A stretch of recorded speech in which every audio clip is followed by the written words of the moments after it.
আসসালামু আলাইকুম, সবাইকে স্বাগতম জানাচ্ছি আমার আজকের রেসিপিতে। আমি আজকে করে দেখাবো চিকেন জালি কাবাব। চিকেন দিয়ে কিন্তু খুব মজাদার জালি কাবাব তৈরি করা যায়। চলুন তাহলে চিকেন দিয়ে এই মজাদার জালি কাবাবটি তৈরি করে ফেলি। এখানে আমি একটি ব্লেন্ডারে 250 গ্রামের মতো মুরগির মাংস নিয়েছি। মুরগির মাংসগুলোকে ফার্স্টেই আমি কিমা করে নিব।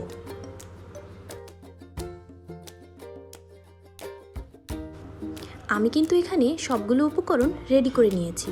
চলুন তাহলে এখন জালি কাবাবটি তৈরি করে নিই।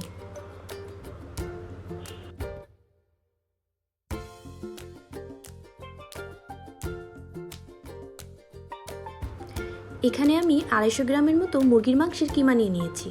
তারপরে দিয়ে দিব পেঁয়াজ বেরেস্তা 2 টেবিল চামচ ও একটি ডিম।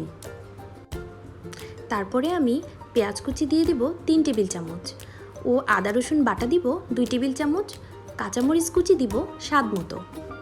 এখন আমি গুঁড়া মশলাগুলো দিয়ে দিব।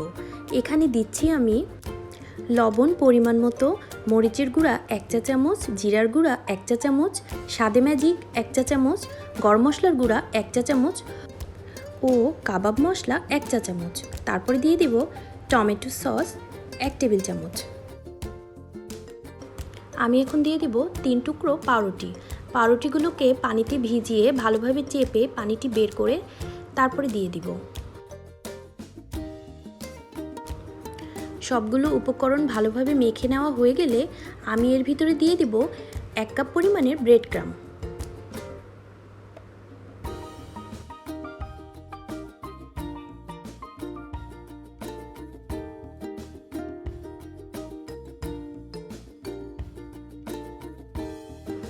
ব্রেড ক্রাম্ব দিয়ে ভালোভাবে মেখে নেওয়া হয়ে গেলে আমি এখন জালি কাবাবগুলোকে তৈরি করে নিব। কাবাব তৈরি করার জন্য নিজের পছন্দের বড় বা ছোট সাইজ করে নিতে পারবেন। নর্মালি অন্যান্য কাবাবগুলো যেভাবে তৈরি করা হয় আমি জাস্ট সেভাবেই একটু শেপ দিয়ে নিচ্ছি।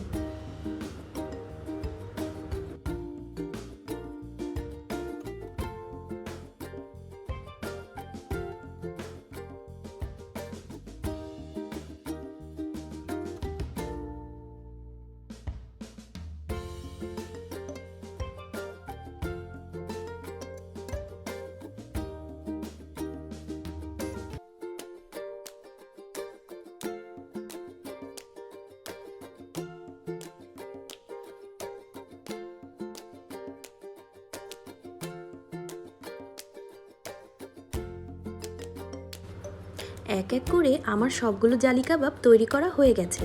আমি এখন নর্মাল ফ্রিজে 1 থেকে 2 ঘন্টার জন্য জালি কাবাবগুলোকে সেট করার জন্য রেখে দিব।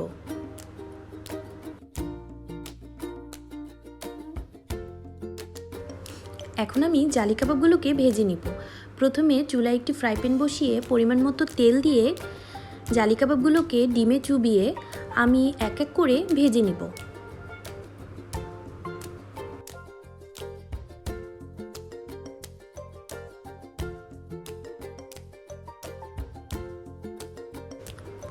আমি এখন জালি কাবাবের উপরে জাল তৈরি করে নিব।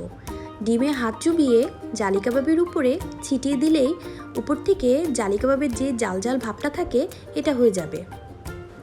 তেলটা কিন্তু ভালোভাবে গরম করে মাঝারি আঁচে আমি জালি কাবাবগুলোকে ভেজে নিব। জালি কাবাবের উপরে যে একটা জালি জালি ভাব হয়, তেলটা সঠিকভাবে গরম করে না নিলে কিন্তু এই ভাবটা আসবে না। এক সাইড উল্টে দিয়ে আমি সেম প্রসেসেই ডিমে হাত চুবিয়ে উপর থেকে জাল তৈরি করে নিব। এটি কিন্তু খুবই সাবধানের সাথে করতে হবে।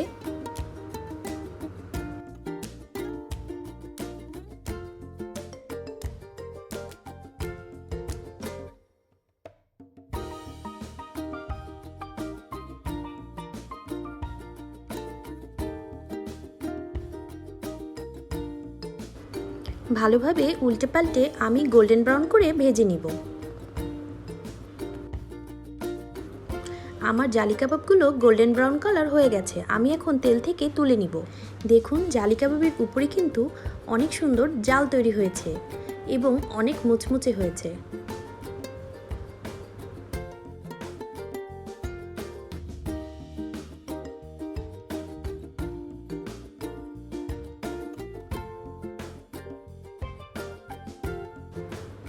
হয়ে গেল আমার চিকেন জালি কাবাব।